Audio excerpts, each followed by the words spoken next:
Alors vous êtes à Atapamé, le parti des Togolais est à Atapamé ce dimanche. Quel est le message que vous avez apporté aux militants? D'abord, il faut noter que le parti des Togolais a mis en place un programme de formation destiné aux citoyens, pas uniquement les militants du parti des Togolais, mais à tous les citoyens. Parce que nous estimons qu'il faut que la jeunesse, il faut que les femmes, il faut que tous les citoyens s'approprient la chose publique, participent au débat public pour faire bouger les lignes. Ce sont les jeunes qui font bouger les lignes et nous pensons que cela ne peut être effectif que si on leur donne les moyens de comprendre la chose publique, le moyen de pouvoir analyser par eux-mêmes ce qui se passe dans notre pays. Et aujourd'hui, nous sommes à Atapamé pour partager aux femmes toute la question relative à leurs droits. Le thème de ce jour est le droit de la femme et développement. Et ce thème a été animé par Maître Célestin Agbogan, qui nous a fait le plaisir d'animer, d'entretenir les femmes sur cette question. Et nous sommes heureux de constater que les femmes d'Atapamé sont sorties nombreuses, la salle pleine et beaucoup de questions ont été posées. Notre déléguée d'Atapamé, Pauline, a organisé tout ceci de manière très efficace. C'est le lieu de la remercier, de la féliciter, de remercier également la population d'Atapamé qui nous a reçus les bras ouverts, qui nous a ouvert les portes de la cité. Et nous remercions également les chefs traditionnels à qui nous avons rendu visite et qui nous ont reçus avec beaucoup d'enthousiasme. Et tout cela nous réconforte. Nous n'avons pas parlé de politique aujourd'hui, ce n'était pas du tout le but. Il s'agissait de s'entretenir, d'entretenir les femmes, de les initier aux questions de droits de la femme et leur contribution au développement du pays. Alors, vous l'avez dit, vous avez commencé ce programme il y a longtemps, mais vous n'avez pas encore fait toutes les localités du Togo. Mais si on vous dit aujourd'hui de faire un petit bilan de ce qui a été fait en termes de formation et d'information. Je pense que la question de bilan s'exprime pour chaque individu.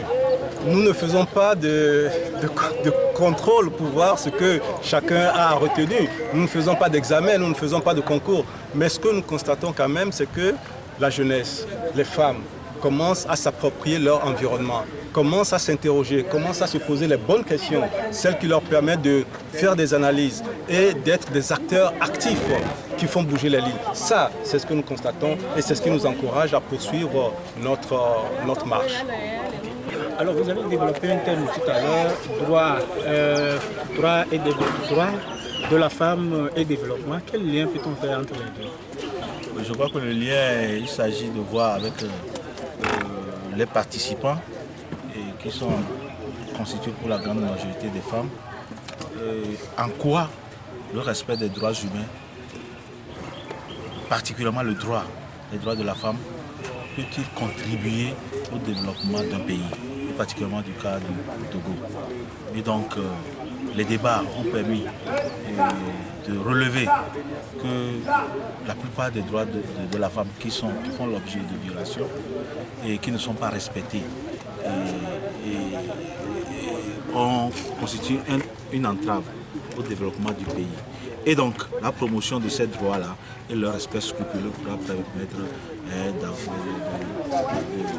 de promouvoir ou d'évoluer vers le développement du pays. Il s'agit principalement de droit à l'éducation et le droit à la santé. Et vous savez, lorsque l'éducation de la femme est promue et lorsque la femme, après les études, a acquis la connaissance et la compétence réelle pour pouvoir travailler. Et lorsqu'il trouve un travail décent, elle peut favoriser le développement à partir de sa localité, de sa famille, de la société et pourquoi pas aller jusqu'au sommet de l'État. Et l'expérience a montré que pour les pays où les femmes sont en grande partie à la tête ou prennent des postes de responsabilité, le pacifisme et le développement et le bien-être social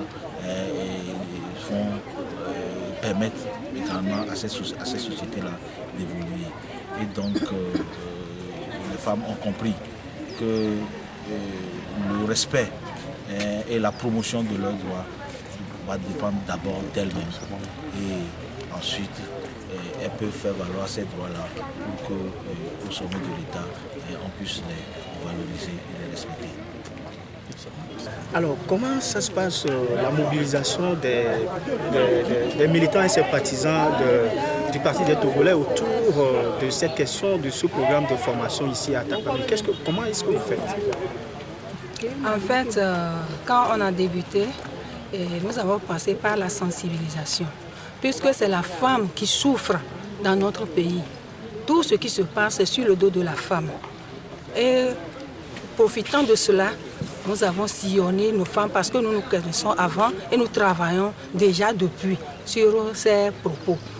Et nous avons sillonné, nous leur avons parlé de venir seulement écouter, juste une écoute. C'est ce que nous avons fait pour pouvoir mobiliser les femmes qui sont arrivées abondamment aujourd'hui. Qu'est-ce que vous avez retenu à l'issue de la formation? Au cours de la formation, j'étais tellement émerveillée que les femmes ont bien aimé. Et les femmes même qui n'aimaient pas parler avaient posé des questions. Donc je sens que tout le monde veut comprendre et les femmes elles-mêmes veulent sortir de cette pauvreté qui est en train de nous engloutir au jour le jour.